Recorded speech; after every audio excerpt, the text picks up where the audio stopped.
You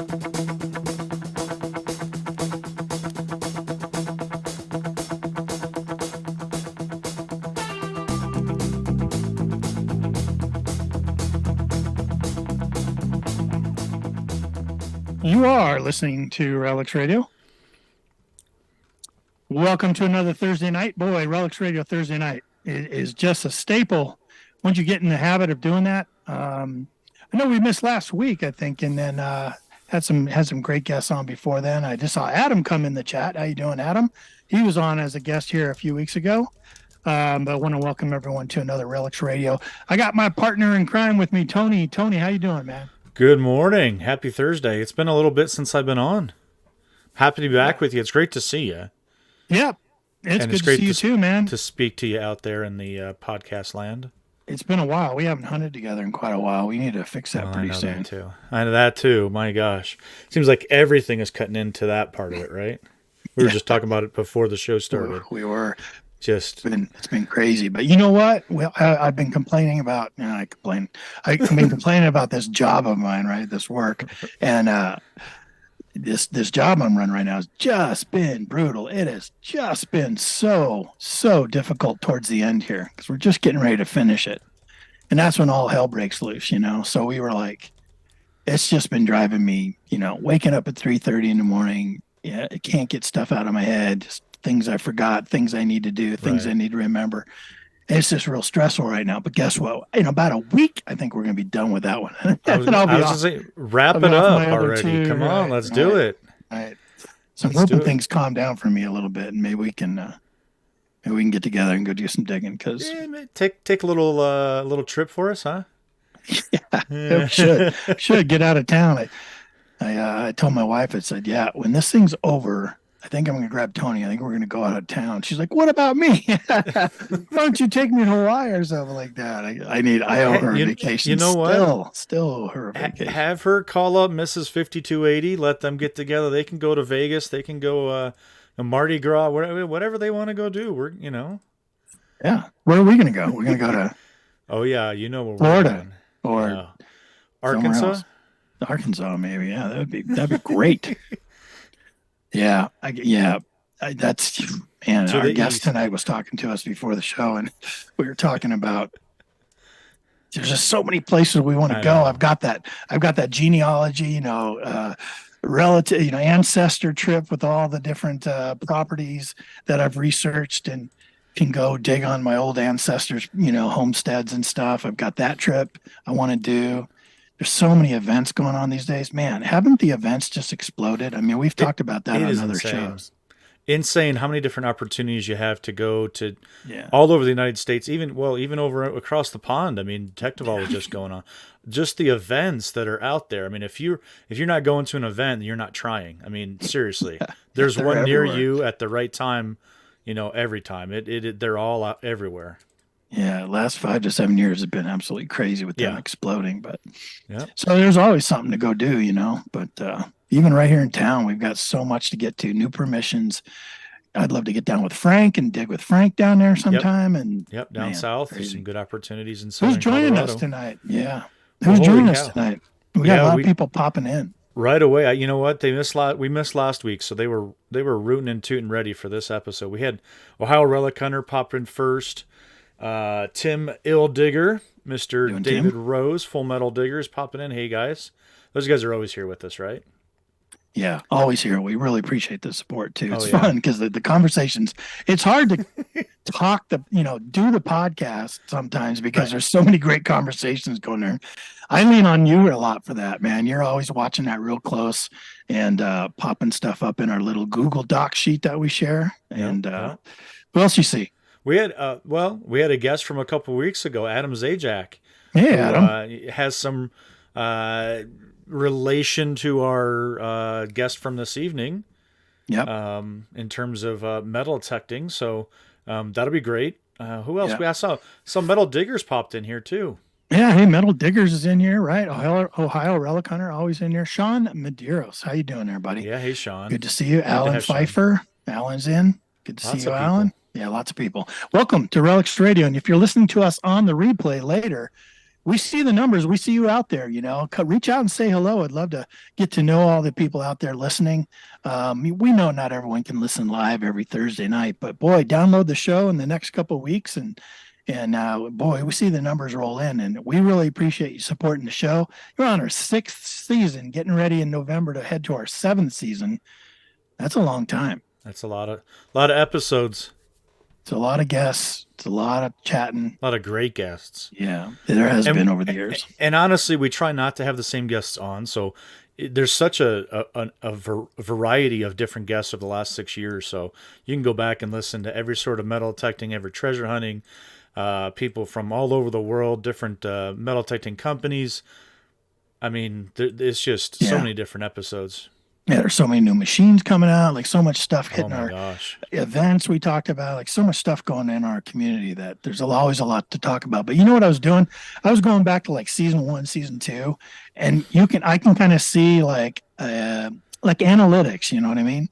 Like how many downloads specific shows got, and you can sort them by number of downloads, and there's a number of guests there that had a lot of downloads, and I'm thinking about inviting some of them back. I know we try to have new guests all the time, but obviously people are really interested in what certain guests had to say, and I mean they all get a lot of downloads, but there's some of them that really stand out, and I was thinking about reaching out to some of them, see if we can get them back on, because 6 years is a long time. I'm sure they got other stuff going on. Lots have happened in those last 5 years or 6 years from those people that were on that early. So absolutely, right.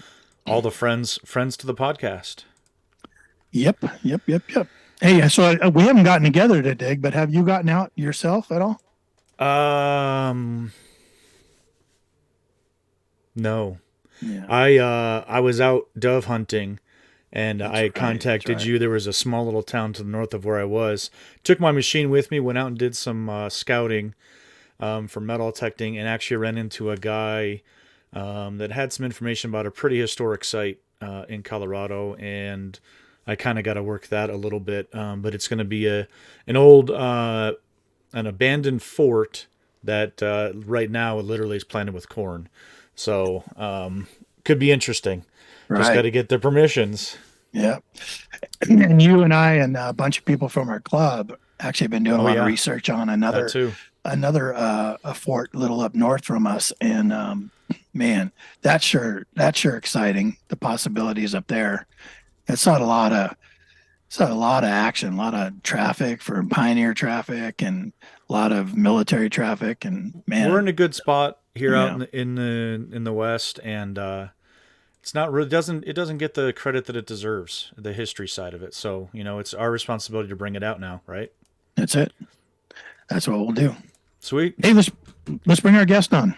Yeah. Every time we talk here, we're always talking about how Ken and I are always on this run a video conference call and we can see each other. So to make sure that I'm going to be a little bit of a homer here for our guests, I'll put it right over my headphones, putting on my Minelab hat. Look at that. Ooh, look, Ken's got his. Man, we're representing tonight here from Minelab. Here we go. We're pretty. I tell you, we met Debbie a year ago, face to face out in Oklahoma for an event out there, and just hit it off fantastic. And it's really nice to have a great contact at a great company. I know that I support Minelab a lot, and we're just really, really thankful to have Debbie come on tonight and speak with us all about Minelab, and just give us her time, which is so precious. And so we're very, very blessed to have Debbie from Minelab on tonight, and welcome to Relics Radio. Thanks for coming on tonight. Hey guys, I'm excited to see you. Like we were talking, it's been a year, and the hats look beautiful. Yeah, they do. People on podcasts don't know, but we're all decked out in our Minelab gear. A year ago in Oklahoma, it was the U.S. premiere of the Minelab, if I remember right. Yeah, the Manticore. Manticore. What did I say? The Minelab? Yeah. The Manticore, right? And that was something else. People were so excited for it. I know Tony was really excited for it. That sold me. That sold them 100%. I went home after that event and I put my order in because of Oklahoma. So you did well. Well, thank you. It was a little toasty out there, if I remember correctly. It was warm. It was warm. And I got to learn, be introduced to briars Mm-hmm. on that trip. Yeah, we got back in the woods there and tried to do our own little metal detecting away from the event, and yeah, those things they're not playing around. They'll jump right up and bite you. That's for sure. They were nasty. I didn't like that at all. But we had a good time. That's right. Yeah. I remember we were doing some testing of that Manticore, and I remember you took that little tiny thin Roman coin and put it on its edge. Yeah. And that thing was singing. And I was like, oh, that is really cool. Especially because at that time, Tony and I were planning on going to England in the spring. Oh, that's right. And we were both going to be taking new detectors. And man, we had a great time. We had a great time. It was fun because we're out there in the field. You know, my wife had bought me a Legend for Christmas, and Tony bought the Manticore. Yeah, so we're in England, and we're both swinging brand new machines, and we're digging together and stuff. So we're, you know, I'm hearing his detector go off through my headphones because he had it cranked up, and it was just like pink, and I was like, man, that thing. I was actually I did a live podcast, or I'm sorry, a live show on my YouTube channel. I still have all my England finds out here, and I was showing off all my finds, and I can attest that the Manticore finds, hammered silver, I found it within the first 2 hours of my English trip, and an update on something I found recently. I found a $5 gold coin with the Manticore, an 1844. And I just spoke with the coin dealer that I took it over to, and they just got it back from PCGS yesterday. So I'll be picking it up this weekend. So, I'm all about Manticore. I tell you what, the things I found in the last year with that thing, forget it. Well, you know, since I introduced you to it, I get half the fines. Yes. If you remember, we discussed that. I've got all these buttons right here. You can have half the buttons. Right. I think she wants you to cut that gold coin in half. There's more in the bag too. Oh, I'm not cutting that thing. Apparently, it came back. I haven't seen it yet, but they had to spill the beans on me. They said it came back graded higher than they expected. Oh wow! So that's fantastic. Yeah. And that was a rare one too, right? That was a Dagonahay mint. Yeah. Georgia. No. Dahlonega. Yeah. So only 88,000 of them minted, but beautiful coin. Great coin. And that Manticore, I tell you. He loves it. That's his baby. Yes. But I bet you hear that a lot, Debbie. I do, and especially even more so with the update that came out with this adding the stabilizer, and that has really made a big difference for people. Have you done that update yet, Tony? I have not done the update yet. Tell us about it, Debbie. What was it? Just so it's actually adding a stabilizer so you can smooth it out a little bit. Especially people were saying they were having issues with falsing on deep targets and not enough separation. So adding with the update, they boosted the gold nugget mode, they boosted the headphones for underwater, and then they added this stabilizer on it. And you don't have to use it, and you have different choices of how much you want to use or whatnot. But it has made a very big difference from what I've been told by people. Well, there you go. Yeah.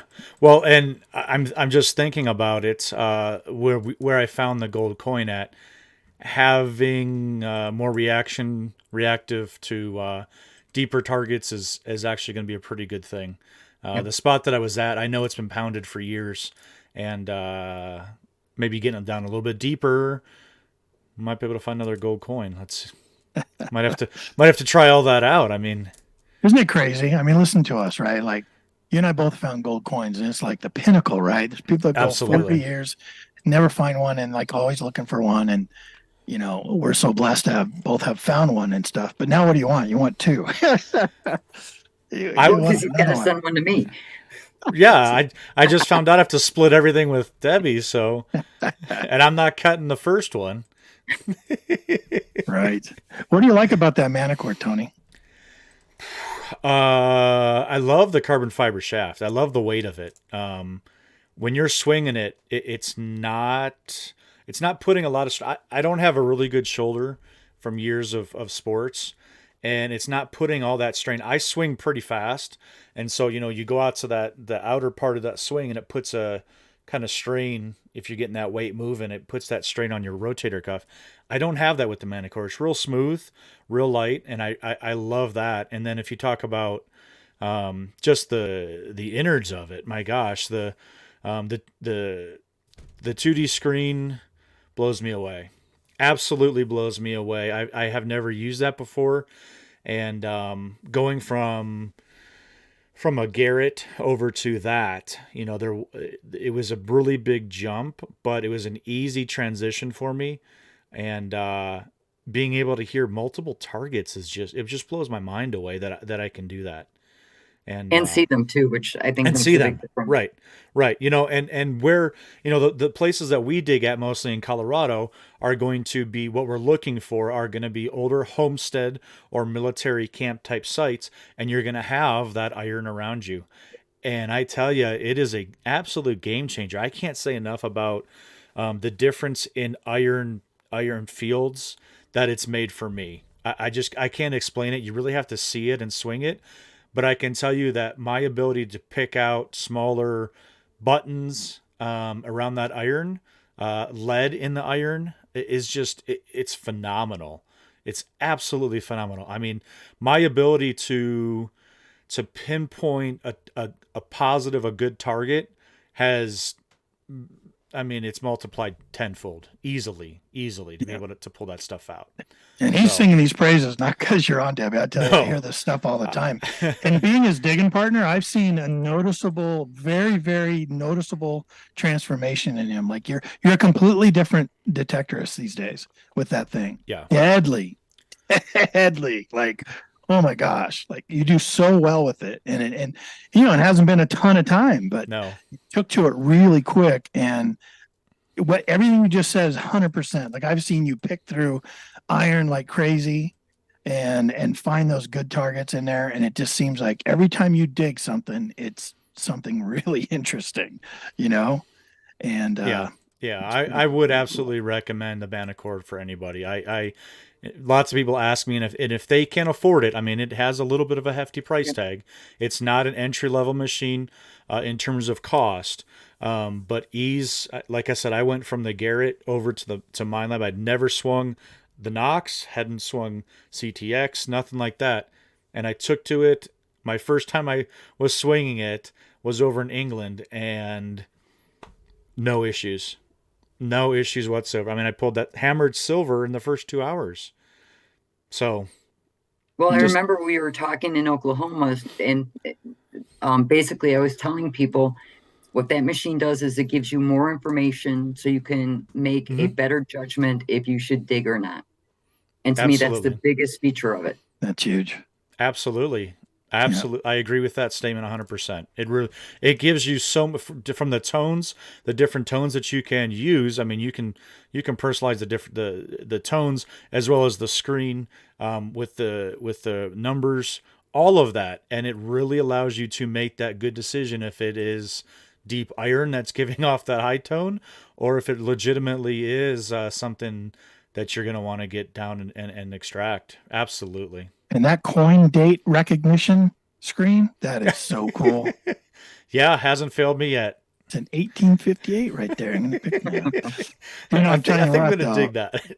Yeah, I mean, getting us detectorists that information, I mean, that's huge, especially as a detectorist if you're getting on in years, you know what I mean? And maybe your body, because of sports or age, getting up and down to retrieve a target is precious time. It's precious effort. And, and you get a machine in your hand that gives you as much information as that does to discern what target you're going to go dig. That's huge. That's huge. So how's the reception been, Debbie? Like you travel around all the country and the world. It's been phenomenal. And I think we had spoke about it just coming back from Detectable last year where we launched it. Yeah. It was it took off without anything.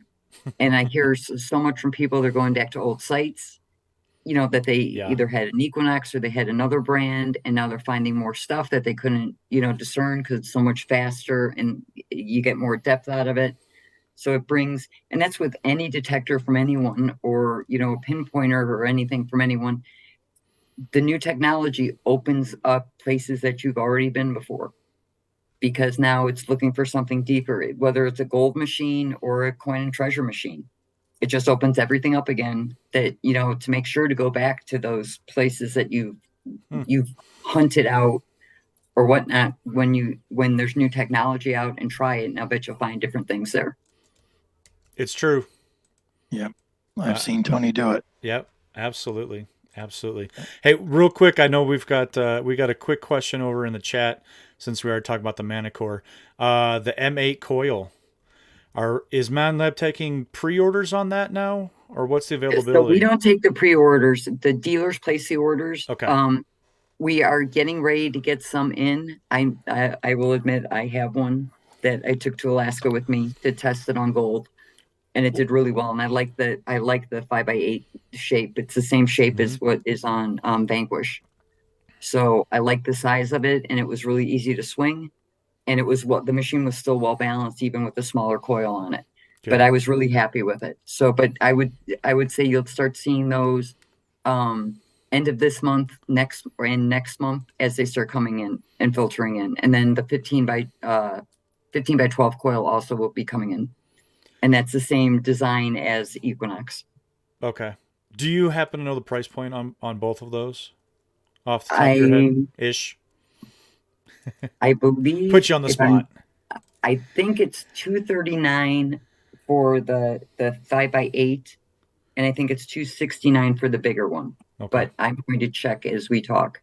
Okay. Tony, you're a big 5x8 fan, man. I love that 5x8. Crush it with that 5x8 size coil on your machines. Yeah, I upgrade. I mean, I love any standard 11 that comes with any of those machines. I was a huge Garrett fan. The 11 came with it, and when I went down to that 5x8, like I said, where we're digging at, we're looking for those high iron concentrated sites, and when you go down to that smaller coil, it forces you to go slower, which allows it then to really pick things out of the iron. So I'm definitely looking at getting that 5-inch or the M8 coil for sure. Yeah, for 5x8, because I just love people talk about how do you do so well, and just in general, not to me specifically, how do you do so well in those iron areas? And you always hear low and slow, right? You get down to the ground as close as you can, and you go slow. And that smaller coil across the board for any detector, in my opinion, forces you to do that. And I think it allows you to become a better detectorist just because of the design, as well as its abilities to pick out in the iron. And I can't wait to see what it does on the Manticore. Oh my gosh. Okay, so I was correct on the 5x8 coil. It's $239. The 15-inch, I was wrong. It's $329. $329. On the 15-inch, on the big coil. Okay. If you get that 5x8, I don't know if I want to swing with you anymore. Well, fine. You're already kicking my butt out there left and right, and I've seen you what you do with that 5x8 coil. But you know what? I discovered the pleasure of using a smaller coil, and a lot of people, if you're out there and you're listening, and you have never used a smaller coil, but give it a try. Okay. I don't care what machine you're swinging, try a small coil. I had a Technetics machine. It had a little 4-inch round hockey puck looking coil, and I put it on basically for a joke one time. We were out at that military camp we found, Tony, and just to see what it did. I was just like, man, I'm going to get tired of this in a second. And it was so deadly. It was just a different feel detecting. It was like laser sharp, or like a scalpel. And boy, I found Debbie, with that? I found we were in a Civil War era camp, so it was either late 1850s, early 1860s soldier camp for the ones that were here protecting, pioneers moving west. And I found Civil War era needles. These little tiny needles, sewing needle, like a sew kit, over like where we found a bunch of silverware and stuff and a bunch of eagle buttons and stuff. So, and I couldn't believe the soil here was so gentle to them that they still survived. I couldn't believe it. You could still see the eye in the Yeah. in the sewing needle. Wow. Amazing. But that And little what- type of coil, but like the that coil, was able to right. find that, you know. I don't think I would have heard those with my larger 11-inch coil. So It might have been more subtle. Try What you say would have- again? It Sure. might have been more subtle what you hear. Mm, So I'll always recommend to somebody that if you're in a really trashy area, you use the smaller coil because it's going to let you separate the targets easier than with the 11-inch. And it's also going to hit a smaller target harder than the larger coil will. That's why sometimes the larger coil, you'll hit that smaller target, but it's going to be subtle. And if you really don't understand the machine or use it enough to pick that out, you might miss it. mm, But with the Equinox, the 6-inch coil was my favorite. Yeah, That stayed on the machine all the time. yeah, that's great. so cool.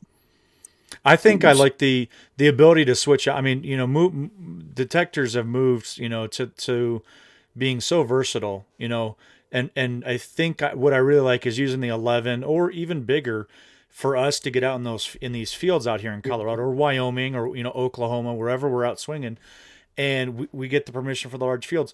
There was something out in these 5 acres. Now we just got to find literally the needle in the haystack.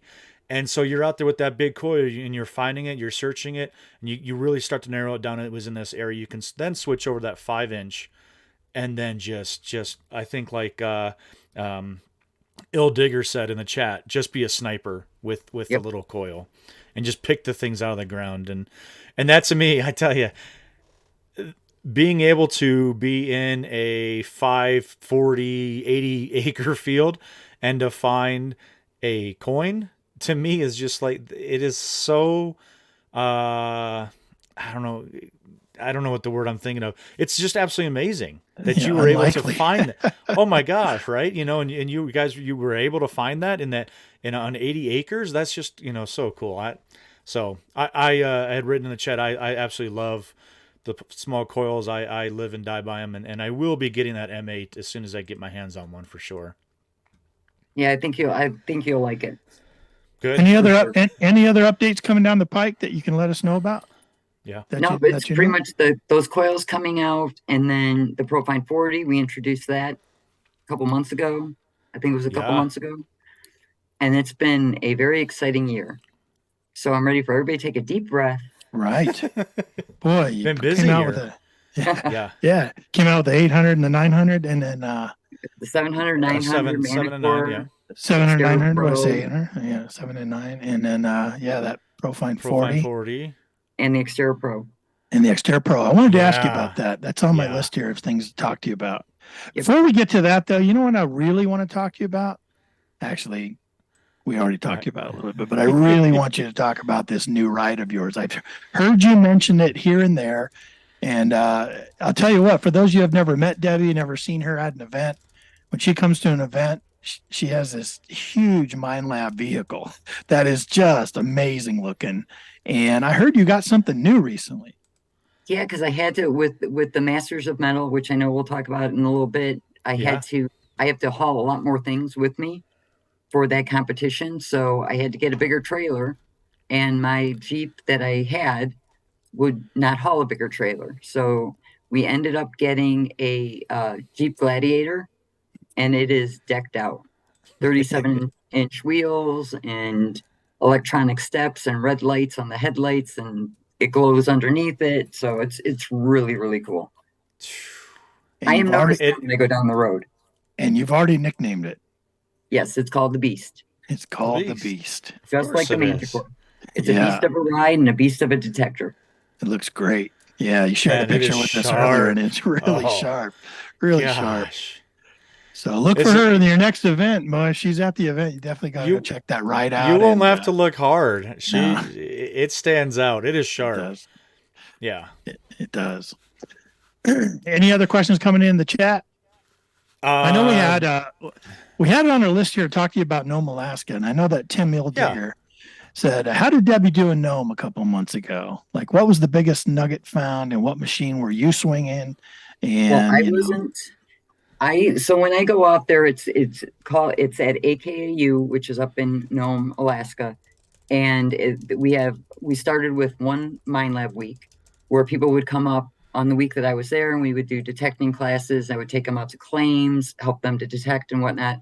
It's grown so much that we've had to do 2 weeks, and we could probably do 3 if I wanted to stay in the freezing cold that long, but in the rain.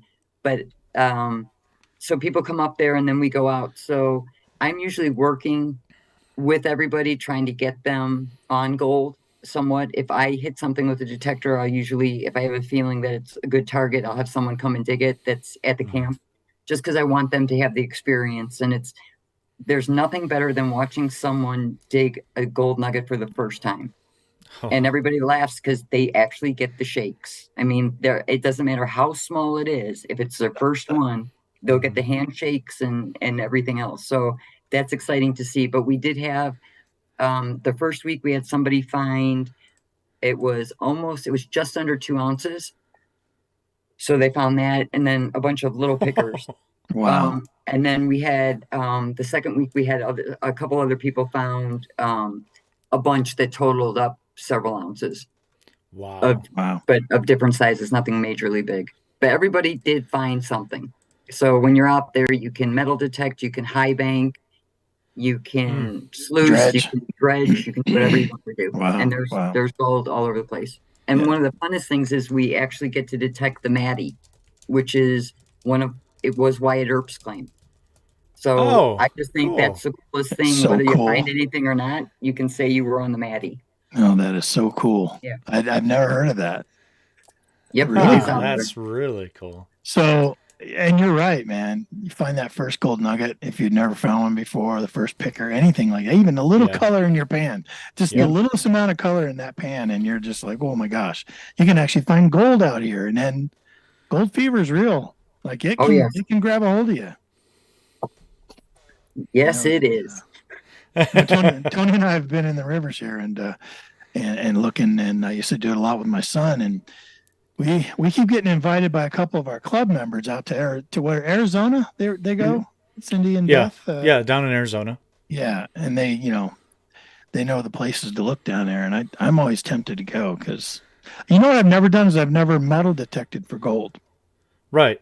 I've only panned and sluiced and, buckets of concentrates and running it through classifiers and all that stuff. But I have never actually so we got all kinds of tailing piles out here, Deb, right? It's why I wanted a metal detector, but I've just actually never used one to go hunt for gold. Yeah, it's, the one thing that people have to remember, it can get frustrating looking for gold just because, and I keep telling people, that if it was easy to find, you wouldn't be looking for it, number one. And with the metal detecting it versus, high banking or sluicing or whatnot, you have more of an opportunity to find a much larger nugget than you would, panning and whatnot. So there's give and take on both sides. We had the gold monster is very prevalent. Everybody uses it. Either with a bigger machine like a 7,000 or the 6,000, and they use the gold monster basically as their pinpointer, or people just go for the pickers, or the small little flakes with the gold monster, and then that's where they get pay dirt from. So if all of a sudden they're finding little pieces, and I kid you not, the gold monster with the 5-inch coil on it, if I took a dot and put it on a piece of paper, took a pen and put a dot on a piece of paper, if it was gold, the gold monster will hit it and will let you know that it's gold. Wow. So if we start finding little bits of those, then we start bagging the dirt and then running it through a gold cube or whatnot. I never swung the gold monster. Is the gold monster a typical gold PI machine where it gives you that threshold sound? So it's not a PI. It's not a PI. It's a VLF. Okay. No, it's a VLF, which allows you to discriminate. So basically what it has on the screen, and it's very, very easy to use. It's got, I think, 7 buttons and that's it. You've got a nail on one end on the one side of the screen and a gold bar on the other side. And basically what that means is ferrous, non-ferrous. Yeah. So that's all it's going to tell you. It's not going to give you a number, and it's not going to give you a different tone. So it will find anything, but it's made predominantly for small gold. High frequency? Yeah, it runs at 45 kilohertz, but yeah. it's got a 24-bit processor in it that's actually running from 18 up to 72. Oh, wow. So it's really good for the higher frequencies work much better for the small gold. And you said that a lot of people use that as a pinpointer. So in other words, they'll use the 6,000 or the 7,000 to kind of to hit an area where it is, and then they'll lay that gold monster down and kind of use it, No, well, actually, it's reverse. So while they oh, can do it two ways, some people will just go over it with Gold Monster and try to pick up anything that's small that's near the surface. okay. Then they go back with the bigger machine, with the PI machine, to hear the deep target. And then instead of having to dig a huge hole, because the PI machines have large coils, and you got to dig a hole bigger to get the coil in to move it around to continue detecting, is they can dig a smaller hole and then go in with the gold monster and pull out the iron or anything else and go back and forth. So it just makes they're switching back and forth constantly, but it makes them very productive. I see. That they're not spending so much time digging, they can find it and move on. Gotcha. That's why it's like a pinpointer, because they just get right down into it. That's awesome. Yep. Right. An expensive pinpointer, but it works. Yeah, makes me want to get out on those tailing piles, Tony. We talk about it a lot, but we haven't done it yet. And we might have some ins on some permission up there in our gold producing areas of the Rocky Mountains up there. So, well, you let me know, because I'm sure I can get you some gold detectors. Oh, that'd be great. Yeah, we should put that together. How's the Xterra Pro? You came out with that after the Manticore? Yep. Yeah, we came out with that in March, I believe. Tell us about that machine. I know it was during dig stock in the spring. Spring. Yeah. But Tell us about that detector. How's that one doing for you? It's been doing extremely well. And what's nice about it is that it's got the new target ID system as the new detectors do. So it goes up to 99 instead of the 5 to 40 or the negative 9 to 40. But it will also utilize Equinox coils. So if you have an Equinox already, you can take that and swap your coils back and forth. So a lot of people are using them for backup machines. Sure. Because it's a less expensive machine for backup. It's great on the beach, and it's got the feel of an Equinox somewhat. But it's been extremely popular, and it's a great, entry level for somebody to get into the sport. Yeah, I haven't swung. Have you swung one yet, Tony? No, haven't got my hands on it. No. But again, as soon as it came out, my gosh, it really exploded in terms of, just what people were talking about. Excitement, yeah. Oh gosh, yeah. We gave a couple of them away at Rush of the Rockies. We gave a couple of them away there, and everyone was lucky enough to find a token to win that. They were so excited. You know what I mean? And the Manticore, when it came out, like, you're right, it wasn't like a ton of advertising. You know what I mean? But it spread like this grassroots effort. It spread between detectors, like, you know what I mean? Like wildfire. It was so impressive to watch. Like, as somebody that's in social media and somebody like doing this podcast stuff, I try to pay attention to our industry, to our hobby, to our community. And I see things like that. And I pay attention to how what kind of advertising they do, how fast it spread, what people, what remarks people are making. And I'm really happy for you guys, because it has really exploded, and people seem to be very, very happy with it. And same with the Xterra, the Xterra Pro. I think that people, when they get that machine, either as a backup or, I like that because you can bring it with you also. And if you're the type that does a bunch of door knocking stuff, you could bring machines like that with you to give to the landowner, the homeowner, come out and detect with you. Always having a backup. I don't know how many times people are like, oh, I just broke my coil, or my coil wire just snapped. And I'm like, well, I got a couple more in the car. You take one of these, and I might want to check that one out. No, it's a very good unit.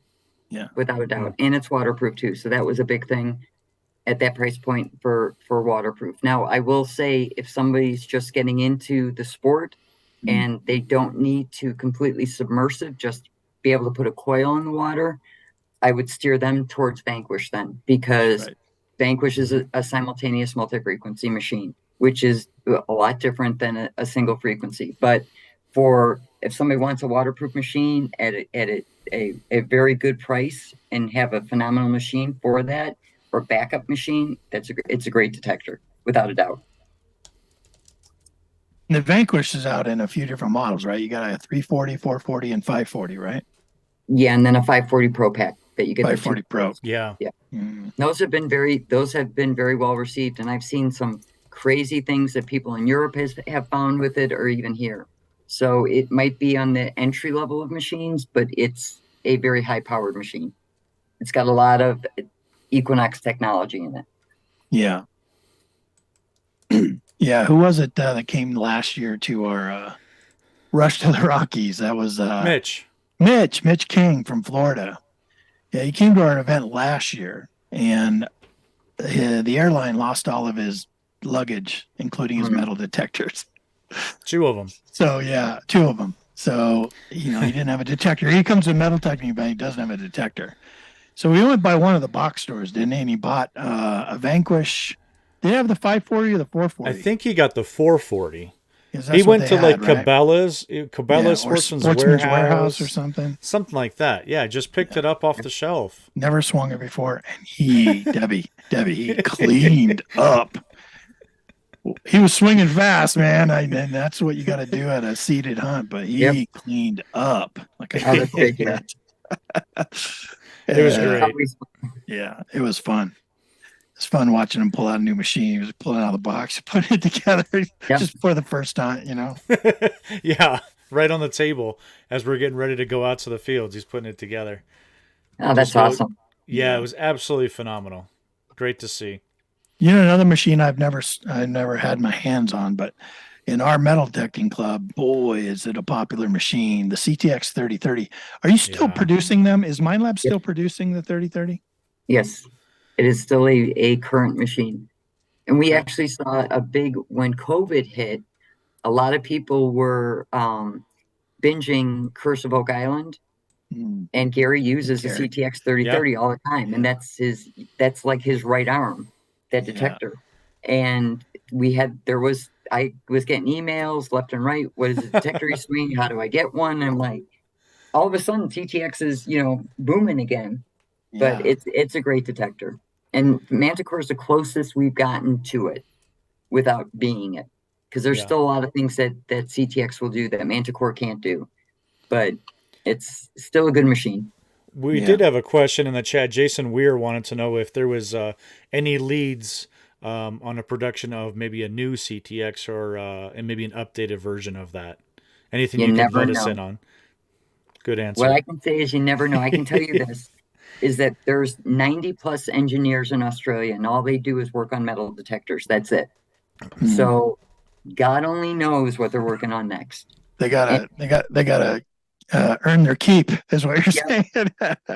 And one of the best things I like about Minelab, and because prior to Minelab, I worked for Sony Electronics for 25 years. So I've been in electronics for a very long time. Too long, actually. But what I like is when they come out with a new detector, it's got new technology on it. There's something different than everything else technology-wise. So I would rather see that than just switching up a box or something. Come out with if you don't come out every year with something, but come out with something that's new and that's going to take the market by storm, like Equinox did. I mean, the launch of Equinox, no one realized the impact on the industry that machine was going to have. Yeah, as a company, you're lucky to have something like that, because that's very rare that something changes the entire industry. Right. Manticore exploded, but the Equinox decimated. Like, it was. Oh yeah. And we don't even know the inside scoop, right? Like, we haven't been in your shoes seeing sales, but I can tell you, on the YouTube front, what I paid a lot of attention to, everybody had the Equinox. It took over by storm. It definitely did. Yeah. Yep. And rightfully so. Great machine. Great machine. Like, it's still to this day. And it's advanced the sport, to other manufacturers coming out with different machines and things like that. So, yes. it's keeping everything going. It set You the know, standard for the future, for to really polite way of kicked everybody in the ass and said, "Hey, you better get on board about evolving your machines and your company, or you're gonna get left behind." Yep, Yeah. and you need that in any kind of industry. That you've got to have that. Otherwise, there's no, places will get hunted out, or people will get bored, or Sure. you want something new and exciting, like a new truck, like I got. There you go. I wanted a truck. Darn it. Yeah. I recently got a new car too, but it's like if I was like it's time for me to buy a new vehicle, I'd you plan for it financially, you got it in your head. I'd go out and look for a truck. But when both your family cars break down within a week of each other, you're like, we have to go get a new vehicle now, and we don't want to. Yeah, we end up getting little cars, but so I'll be envious. I saw the picture. I'm totally envious. I'll come. Well, I'll take you for a ride. How's that? Perfect. Ooh, That's done. I'll take you up on that. That'd be a lot of fun. You got it. I remember in 19. Go ahead. I'm sorry. I was just saying, 1977, I was a bat boy for my dad's softball team. What does that have to do with metal thing? Not much, but and the catcher, he put me in his. Actually, it was in late 70s, and he put me in his 77 Stingray vet, and I'll never forget it. Like it changed my world. Like in my head back, like he got on the freeway. That's the first fast car I ever been in, and for a long time, like through high school and all that stuff, it's like I was into fast cars. And it's all because of that. And now I'm all about the stuff like you just got. Like I would love to drive in that big old Gladiator and feel those tires under me. I think I'd love it. So someday I'll take you up on that for sure. You got it. Yeah. Well, you can come to Arkansas or Florida. Great segue. Yeah. Great. What's going on down there? What you just got something going on down there or what? Well, you've got the Central Florida Metal Detecting Silver Hunt, and then we're going to tie Masters of Metal into that, which is a team competition of 4 people and one alternate, and they have 3 tasks that they have to do within, and it's going to be incorporated around the current event that's going on. And then the first place team will win $2,500, second place $1,500, third place will get $1,100, and then they're invited to the championships in Alabama, where the winning team will all get Manticores. Oh my gosh! So we have one in Central Florida, and then we have one the following weekend at Treasure Fest 6. Wow. So we got a lot of questions. So competition first, where'd it come from? Like again, Debbie, innovating, right? Came out with the Equinox, innovated the industry, basically took it over. Now you come out with this competition. Is that your idea? Are you able to say whose idea that was? It was partially my idea. We wanted to do something different.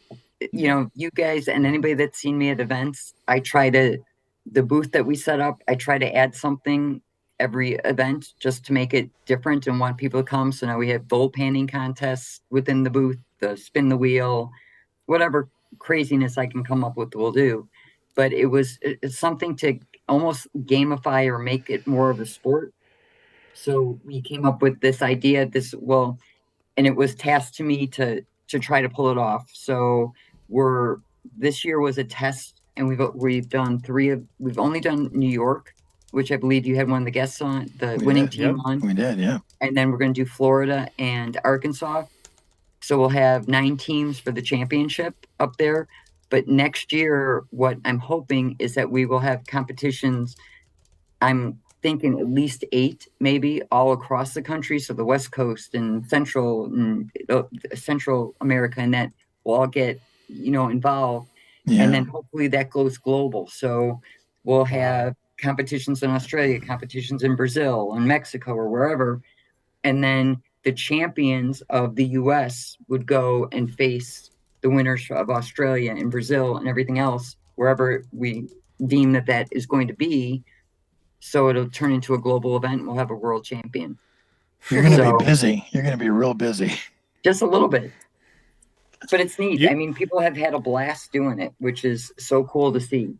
And it's a lot of people were asking, do you have to be a great detectorist to do it? And a lot of it, I've tried to rein the three competitions that we have is ID the target, which that is for more someone that understands their machine a little bit better. But then the other two events, you have a token hunt, and we're making, a lot of people were saying that it was a little difficult because I'm not burying the tokens at 2 inches, all of them at 2 inches or at an inch. Some are deep or 10 inches or whatnot, and making it's got to be difficult if this is eventually going to go global, right? Yes. So, and then the claim jumper, you got to have luck to find that target that you need, because everything's going to sound the same and you need the red one, so we try to balance it out that it was fair to newcomers as well as, detectors that have been doing it for a while. But number one goal is to have a good time, and anybody can participate. You don't have to have a Minelab detector. Whatever detector you have, as long as it's not a pulse, your team can use. So when we did New York, there was a variety of detectors that everybody had. Yeah. That's awesome. I know we had, like you said, we had the winners of the New York competition on a couple of weeks ago. And if you're listening on the replay, you can just go back in our list and here on Relics Radio and listen to that show. It was Adam and it was Joe from the winning team, and it was really fun talking to them about this Masters of Metal competition. And one thing I want to take my hat off to you for is that you did make it difficult. Yes. These guys commented it was not easy on how difficult it was and how they had no clue and even thought they came close to winning.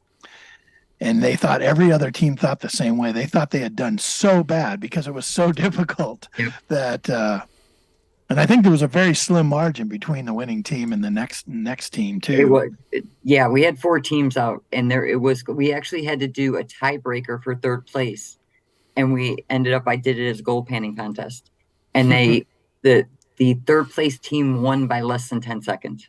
Wow, that's how close it was. Wow, but that's awesome.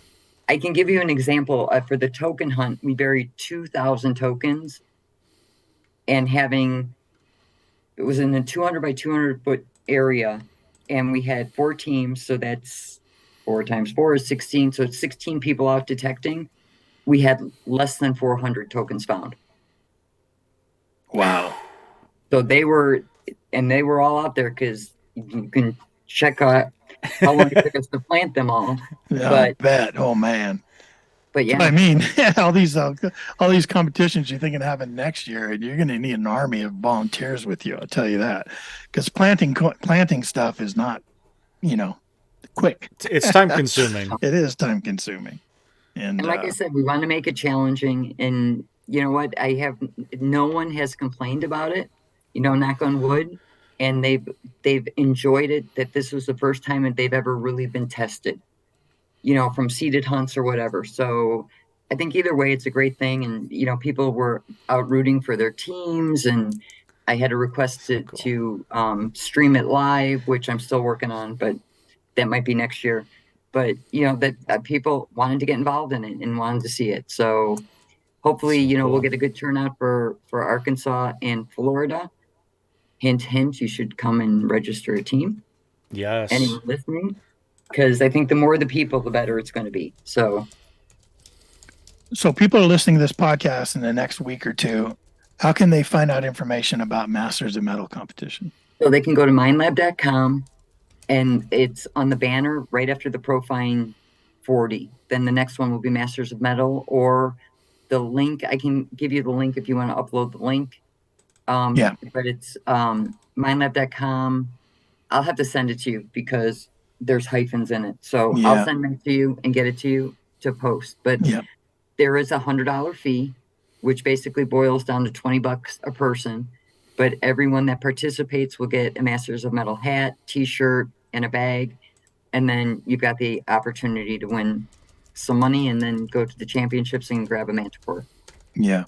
So I'll post the link. I think I have that link, Debbie. I'll post the link in the description of this podcast, so you can just look down in it, in the description just below, and you click on the link. It'll take you right over there. You can find out all the information. A couple things. So, it had to be difficult to think of what kind of skill competitions or competition events in this competition you wanted to do. I mean, even thinking about, things are going to get out on social media.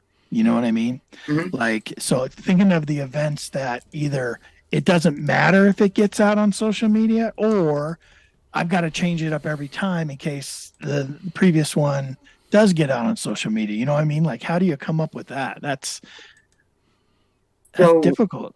what I did is, so because it is a competition, we went through legal and everything else because there was prizes Yeah. and everything, and people were paying for it. So I wanted to have it above board.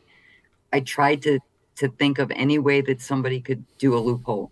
So, there's when I was talking about the teams Smart. being 4 people and then one alternate, the reason we have the alternate and it's got to be a named person is I didn't want people having somebody come in who's really good at target ID. So they're coming in for this, and this person's really fast. So they're going to do this. So I wanted to keep it, if an alternate has to come in, they come in and they don't go back out, and that's what the team consists of.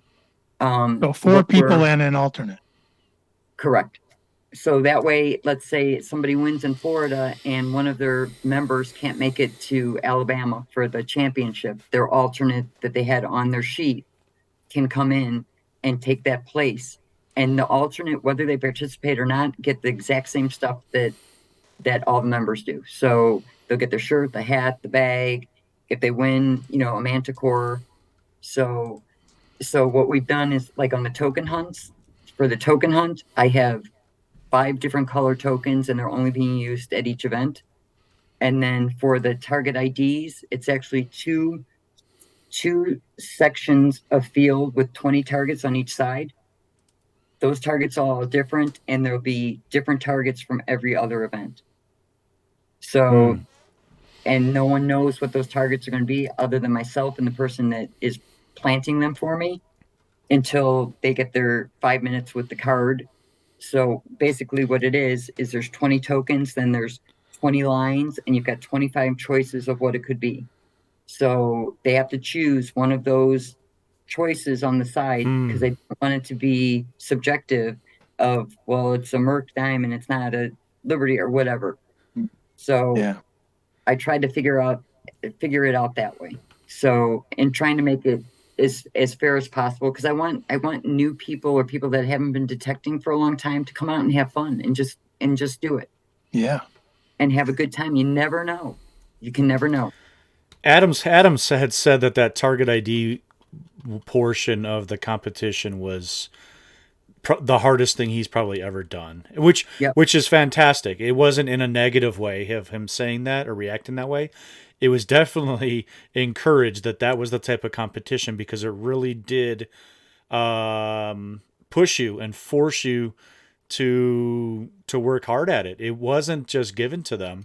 Right. And he said so as a positive reaction, keep that in there, and that was that was a good portion right there. And I was happy to hear how difficult it was too, because it wouldn't last long maybe if, everyone was getting in the 90 percentile, you know what I mean? Right. And it was only separate by 1 or 2 at the top end like that. And, if everyone feels like they did like 30%, that's awesome. That is just so cool, because it's not a given thing. It wouldn't have been as valuable, I think, if it would have been a given that you were going to do well. And when you put a timer on somebody, so everybody's got 5 minutes in the area, you put a timer on them, the sweat starts dripping, and they're trying to move around. But it's exactly what I wanted to happen, because I wanted that pressure and try to figure out what it is. There were a lot of people that had been humbled, thinking they knew more than that they did, which is great, because then it makes their machine more, I got to learn more on my machine or things like that. And ultimately, I hope that these competitions will help them down the line when they're detecting, so maybe they learn something that they didn't know by competing. Yeah, Adam is in the chat right now. He said those 5 minutes felt like 5 seconds. Well, so I can tell good job. I did a test run in May in Florida, and when we did the test run, I had 10 targets for 2 minutes. and I thought people were going to kill me because I didn't realize how fast 2 minutes could go. Sure. And then I was a little nastier where I had like 40 choices for the 10 targets. For the 10 targets? It was a test group. That's what we were testing. Right. To see if it Right. was, That's cool. That's cool. No, And it you was were very finding cool. them there. So your alternate, does the alternate have to be at the event with you? No. Okay. No. You just have to be designated who you're going to have has your to be designated. four people Correct. to be. Okay. Correct. Now, if let's say you're at the Florida event and somebody goes down and that alternate can't get there, then you're dealing with 3 people because you can't switch and have a new alternate.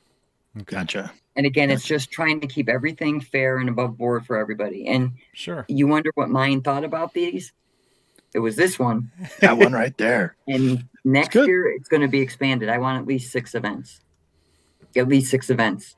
That's cool. And I've got ideas on this little sheet of paper over here. Anything I can mess people up. No, a little evil smile on her face. She's like, just a teeny one. That's fun. You gotta have fun. You gotta have fun with it. It's what it's got to be for sure. Those guys said they had a blast. Those guys, they said they had a blast. Yep. So it was the funnest thing they've done with metal detecting. I was laughing because I had really had it stretched out throughout the day, and I thought people were going to complain with the breaks. They needed those breaks because they were coming up. I mean, just 2 minutes out on the field looking for tokens or 5 minutes. I'm sorry. So we stage it. So the first member of every team, instead of having, if we get 30 teams, instead of having 120 people out or 160 people out on the field at one time, we've sectioned it off. So one member of each team goes in for 5 minutes, the second person goes in for 10, and then 20, and then 25. So it stretches out. If you're later, you're in there longer so you can find more tokens because the easy ones should have been found. They were, just 5 minutes in there, they were pooped. Oh yeah. Because again, it's the pressure and it's the time limit. The time and the level of competition. It's not right. It's the time, the level, all of that thrown in there. So yeah. But the teams were really supportive of each other, which was really good, to see. And the teams were cheering on their their teammates and things like that. So organically, I can see this growing and really becoming something fun. Here's a question. Here's a question for you. It got brought up when we were talking to the guys. What are you going to do about the timing? Like, let's say you get a bunch of teams. Yep. It's going to take a long time to get through all these events, right? So there's 3 events. One is timed. So as I have it for Florida and Arkansas. What I do is I have a time slot sheet for the target ID because that's what takes the longest. They'll take each team 10 minutes to go through it. They're 4 members, so it'll take 10 minutes. So I've got that scheduled in blocks.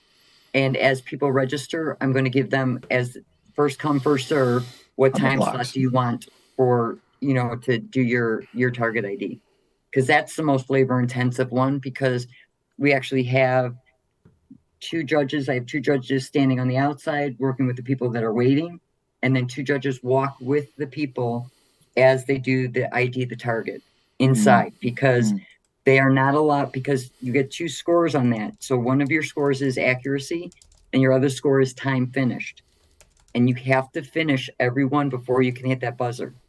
So I'm not going to, if somebody walks in there and just starts writing numbers down and doesn't listen to the target, they're disqualified.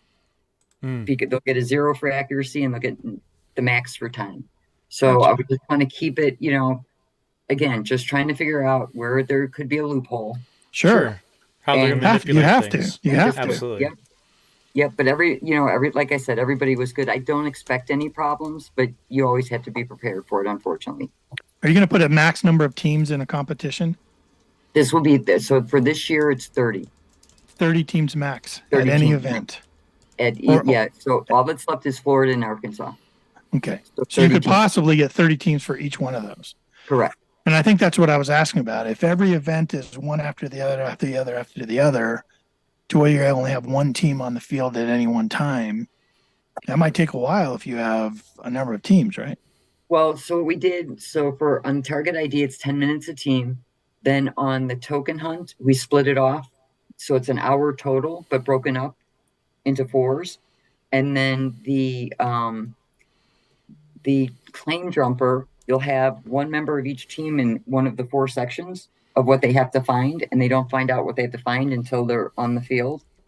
And it will be different than the other competitions we've had. But again, there's a max limit of 1 hour. And we put that in place because when I did the test in Florida, this was just a test group of people, but it was so hot and so humid, and we had no shade whatsoever where this field was. I had people dropping on the field, and they wouldn't come off because they didn't want to leave their team member down. Oh. So I'm like, okay, time limit. We're putting time limits on everything. Yeah. So technically, really, it's if I have 30 teams at 10 minutes apiece, so that's how much time? 5 hours? 6 hours? Yeah, something 300 like that. minutes. Something like that. And I can break that up. At Kaduha, we're breaking it up into 2 days. In Florida, it's broken up into 3 days. So, and then 1 hour for the coin and 1 hour for the token. Getting excited. Getting excited. So $100 a team, right? Shoot, I knew it would happen. Oh yeah. I knew we'd talk to Debbie and I'd get all fired up for it again. Darn it. You can't see my other. You can see me over here. The screen that I'm on right now, I'm looking at flights. So this is how it goes. I'm telling you, this is Arkansas is not too far. It's not. This is the way it goes when we start getting these guests on. Right. It'll be 10 o'clock tonight and I'll get a text. And I know. Be like, Denver to Arkansas hotel combination, $125. I know, right? And I'd be like, we could do that. We could do that. Shoot. So $100 for team. And then any event, you're usually doing these competitions at other events, right? For this year, that's what we're doing. So it's a separate fee. So separate fee for that. Yeah. So the Central Florida metal detecting, I think up until I gotta look. So they have a separate fee, and then Masters of Metal. So you can just come and do Masters of Metal, or you can come and do both. That's why it's scheduled around. So I took their schedules and then scheduled it around what they had going on. Yeah. So there's in Florida, you miss nothing. In Kaduha, you miss the last 45 minutes of the Sunday hunt, which runs from 9 to 4, and usually people are off well before that. Gotcha. If you only come for Masters of Metal and something happens where you guys just can't make it, is there a certain cutoff date before the event for refunds or anything like that to pull out, or do you forfeit your money if catastrophe happens? You absolutely can't make it as a team. Yeah, so if it's a natural like hurricane, there's a hurricane, of course we'll refund their money. If I can reschedule it, I will, and then the competitors will have the option to either come to the rescheduled if we do it or get their money back either way. So if it's something that cannot be helped, we will of course go ahead and refund their money. Man. I want to go. So so if we cancel it or something happens, natural disaster, we will refund the money. Gotcha. Yeah. What else was I thinking about? So these championships, this reduction of championships, going to the next round and stuff. You said you haven't started doing it over in the UK or in Australia yet? No, not yet. When do you think I might introduce to that next year? Possibly so what I'm thinking is they'll do tests next year. Maybe we'll have a global next year. If not, then it would be the year following. Gotcha. So right now I'm kind of the guinea pig to kind of put it in place. And I learned a lot of things that I had no clue about organizing an event and things like that. It's pretty serious. Hairy. It is. And you're trying to keep it fair everywhere.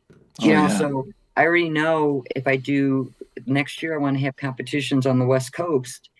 I know that I'm going to, the West Coast might have a harder time doing a target ID because if they're just looking for gold, they're not familiar with the other IDs, that are out there. But maybe I throw in a panning contest because they're going to be better at panning than somebody that's never panned before. So trying to keep it equal, it's got to be consistent at every venue, but trying to equal out so every kind of detector has a fair shot. And trying to find those loopholes, it makes you absolutely batty. Like, Tony and I do contests on our YouTube channels for giveaways, and we're always refining the rules, and like you got to say them 10 different ways, and people always still find a loophole. They just always do. And everything, and even seated even hunts that are being put on, boy, that is opening yourself up for a lot, because everyone has questions. Everyone wants to know how you do this. How do you handle last minute entrance? How do you handle the money? Everyone wants to know how the money's handled and stuff. And Eureka, we do it awesome. I think the way we handle our hunt is absolutely above board and great.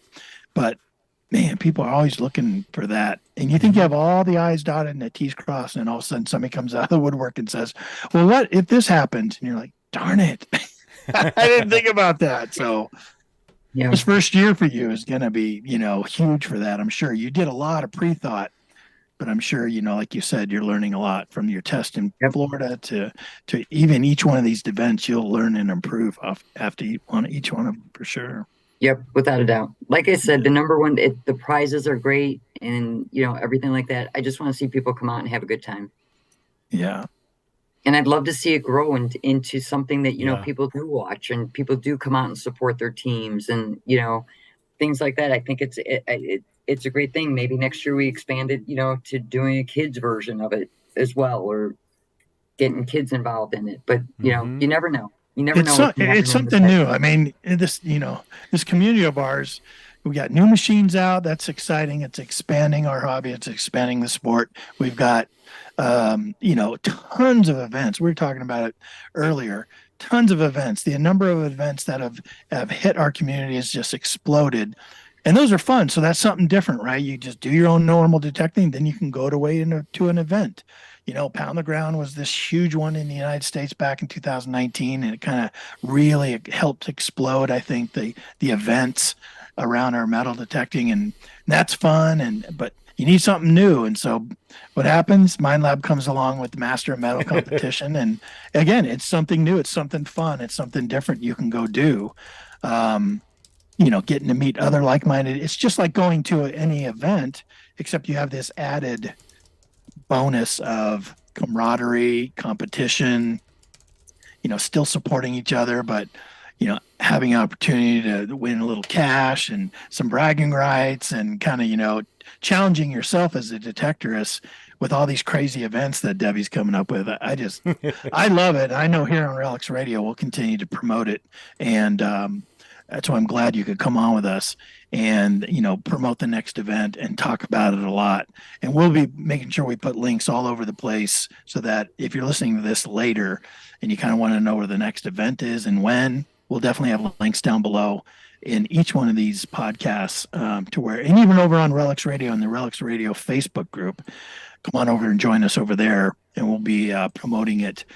As Debbie puts things out and we see other links promoting upcoming things, we'll share it over there and share it on our personal Facebook pages as well, just to help get the word out, because we believe in it. Absolutely. Well, I appreciate it very much, and I do hope to see you guys out there. Yeah, I would absolutely love to go, for sure.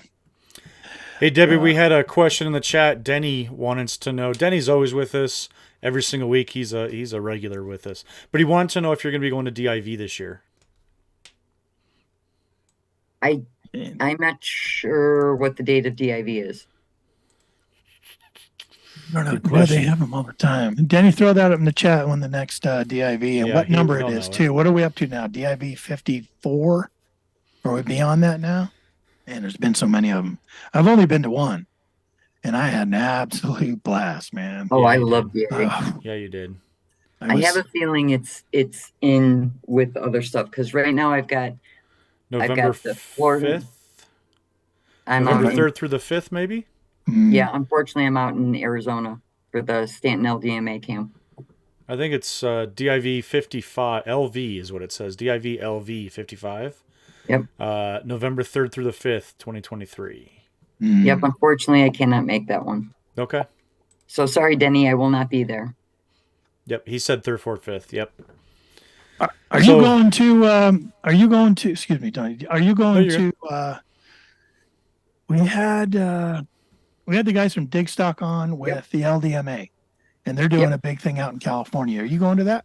Yes, that's after from Arkansas. I go out to California. Wow, heat to heat. Yeah. Right, or what? What is it like? Humidity to heat. You're gonna go to the desert out there. Yeah. Man. Yeah, it's the desert. I'm good. I'm good with it. You got to remember, I just spent 2.5 weeks in Nome. So as long as it's dry and I don't have to be wet all day, it's all good. Was it all wet and cold there in Nome? Oh man, it poured almost every day. I think we had 1 or 2 days of sunshine, but the fog, and because you're very close to the Bering Sea, so you'll get a storm that just covers it. There is a mountain range that surrounds the camp. For over a week, you couldn't see a mountain. Oh goodness! The mountains disappeared. Oh man! So, but it's still a good time. Yeah. I thought we had it bad in England. It was a little moist in England, but I think Nome probably had us beat. I won't complain. Probably had it beat. Yeah. The sideways sleet does not help me. I mean, even being from Colorado, we're kind of used to that kind of weather, but not being out there all day long dealing with it. Yeah. Yeah, that's tough. The other trick is because the days are so much longer, it doesn't get dark until midnight. So you've got clients out there. They're going, "Can we go out to this claim at 10 o'clock? Do you mind?" And then we start again at 5:30 in the morning the next day. So you're dragging by the end of that week. My gosh. Hey, we had another question that came up, didn't we, Tony, in the chat? From Alan? From Alan? Alan, yeah. Someone come in from Alan. Want to take that? Yeah. Alan Pfeiffer, new to the channel. I don't think I've seen Alan over here very much. How you doing, Alan? Welcome to Relics Radio. Thank you for the question. Had just a statement. Compare the new pinpointer, which is the Profind 40, to the Garrett Carrot. And I'll preface it. I'll jump in real quick. I put out a comparison video on my YouTube channel for this already. But from your side, is that something that you can speak to? I really, I just let the performance of it prove itself. I know there's videos out of the comparison. I think the Carrot's a great pinpointer. But I comparing it to like the 35, where I have no problem comparing it to, one of ours. Right. It does go deeper, and the retune is huge. Yep. So that was a great feature. I think the better comparison, like you said, was between the 35 and the 40. It definitely is a step up from the 35. I think it is a much better pinpointer coming out with that 40. Yeah. Do they have wireless connectivity to the headphones? No, it does not. No. That's the next one coming out, isn't it, Debbie? Truthfully, I know that's been discussed for a long time, and too much interference. But like I said, I don't know. Yeah, I have no. Yeah, tell one of them. How many engineers you got over there, Australia? 90 plus. Tell one of those guys. Come on, you've got their ear. Oh yeah, they call me all the time and want to see what I want to do. No, they're actually. I have gone out there and worked with them. I worked with them on Vanquish before we launched Vanquish, to the design of it and whatnot. So that was a thrill. But they're just so smart. I mean, it's crazy. And some people think I'm nuts when I'm telling them just leave it in factory preset, because I'll go to them going, "What's the secrets? What's the secret setting I should? How do you use?" unlock it? Yeah, and then people will ask me. And I'm told, leave it in factory preset. Maybe adjust this or that, but that's it. Let the machine work the way it was designed to work, which is what's great about them. They can be, as you know, with Manticore, it can be a turn on and go, basically, if you want it to be, or you can get more involved in it. I've had it for less than a year, because we got it right before we went to England, which was in March. And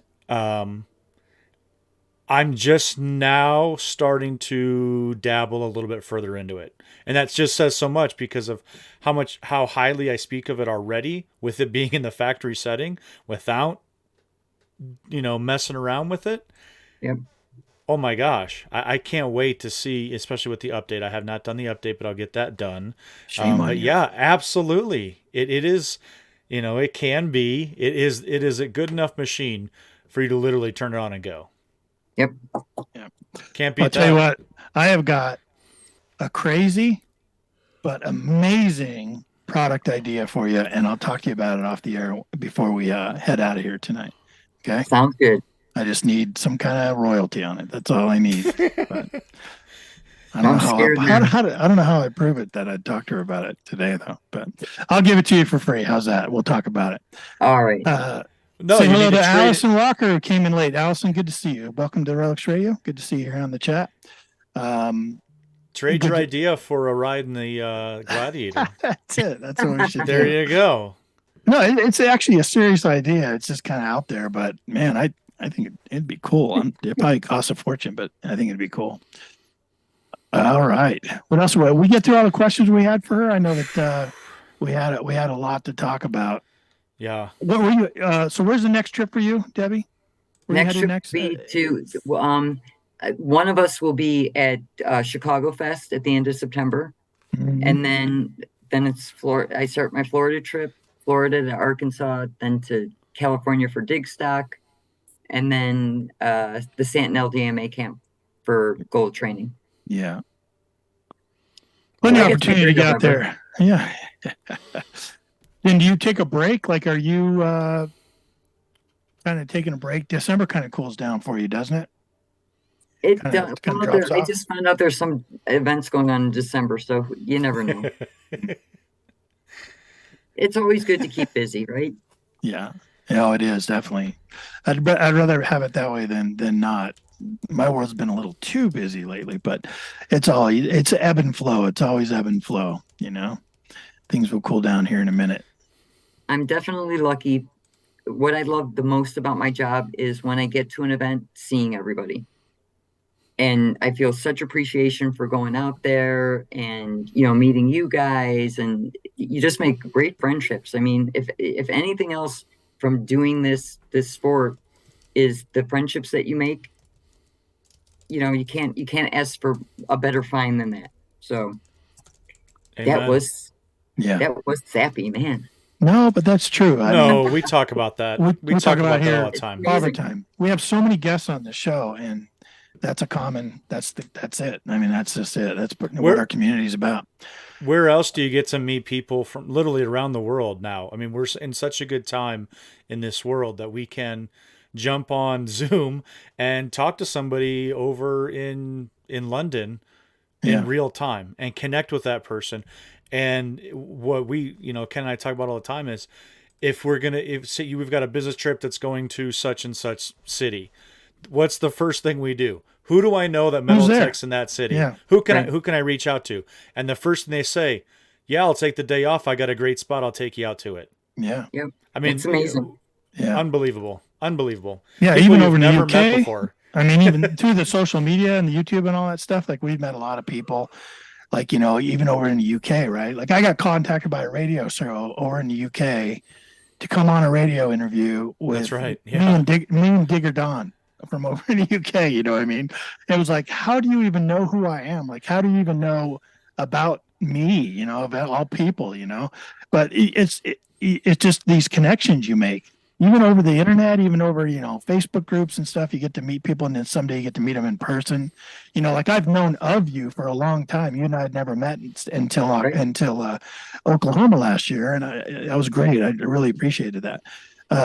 But yeah, same thing. Like me and Bo Aqua Triggers never met each other, but we've talked online numerous times. Right. And someday, hope to meet him. And the first Pound the Ground in 2019 in upstate New York there, man, that was a social event of the year. I met so many people that I'd only just chatted with online that it made my head spin. All the other people out there doing crazy YouTube stuff. And it was it was just awesome. And when we talked to Loy, the one that originated this podcast, he had met a lot of people on forums back before YouTube was the big thing and all that stuff. Yeah. And then would meet them at like Digging in Virginia, you know, and I'm sure Denny in our group here in the chat, I'm sure he does that too, where he maybe meets, you know, sees people here on the Relics Radio chat, and then he meets them for the first time at Digging in Virginia or something like that. Some event he went to, you know. So yeah, it's great. The people really make this for sure. They definitely do. Yeah. Well, hey, you've been a great guest. We're reaching the end here. I really appreciate you giving us your time and chatting with us about everything going on over there at Minelab. Like, you always get us really excited. Like, we're going to have to talk, Tony. We're going to have to talk. Because we were really up on the idea, and then we kind of fell off, and life got busy, and then we came back up on the idea, and now we're back up on the idea. I'm gonna let you talk to my wife. I'll talk to your wife. I think that there we go. Safest thing we could do. I've got her number. Give me their numbers. I know that's a perfect idea. Yeah, perfect takes idea. us out of there. Boy, see, she's more than just like a Minelab rep. She's gonna help you out. Get going. Here to help. Shoot. Hey, last words, Debbie, and then we'll ask you to hold on, and we'll say our goodbyes off the air. I'll tell you about my amazing idea. But last words from you to people that are listening to the podcast, either live or on the replay later. I just wanted to thank you for being on here. And, you know, no matter what detector you use, make sure you get out to events, join a club, and try to come out for Masters of Metal, because that's where you're going to meet all the good people. Very good. Very cool. Love it. Yep. Love it. Tony, what do you got? Debbie, just want to thank you for your time. I mean, you've been absolutely amazing to Ken and I, to the podcast, and we appreciate and value your time so much. You're doing a damn good thing with Masters of Metal, by the way. We do fully support the idea and wish you nothing but the best in growing it worldwide. Really hope to see it take off. And I've got a sneaking suspicion it's going to. So thanks again for tonight. If anybody listening wants to check out me, I'm over on YouTube, 5280 Adventures, as well as Facebook, Instagram. Just type in 52 Adventures and meet me over there. Leave me some comments. Like to chat with you guys. Good show tonight, Ken. Yeah, that was fun. It went fast, doesn't it? It goes fast so often. Every show that we do. But yeah, hey everyone, thanks for listening. We appreciate your support here at Relics Radio. You know, Tony and I have been keeping this going now for some time. We really have gotten in the groove with it. If you got any ideas for guests you want to see certain people on, hey, let us know. Drop us a message. You can find me anywhere at Adventures in Dirt. I mean, any type of social media out there. You can send me a message to Ken at Adventures in Dirt. That's my email. And yeah, just let me know. Do you see any improvements we can make for the show? I know Tony and I were talking earlier today about pre-recording some shows from some people over in the UK, because we're on such a time difference, or maybe down in Australia, or maybe, you know, just every now and then. You guys have seen it. Tony and I sometimes take a break, and when we have to take a break, instead of there being no show that night, we could throw up one of these recorded interviews and maybe check in with the chat and interact with the chat, if only like one of us is available or something. So we got some ideas for that. But if you have any other ideas, drop us a line. Let us know. We'd love to hear from you. Thanks for the people in the live chat tonight. It's good seeing you. And again, look below in this podcast description for links to Minelab and Masters of Metal. I want to thank Debbie for joining us again. Everyone, have a great week. Enjoy your weekend. If you get out, go find the good stuff. Make sure you let me know about it. We'll see you next week.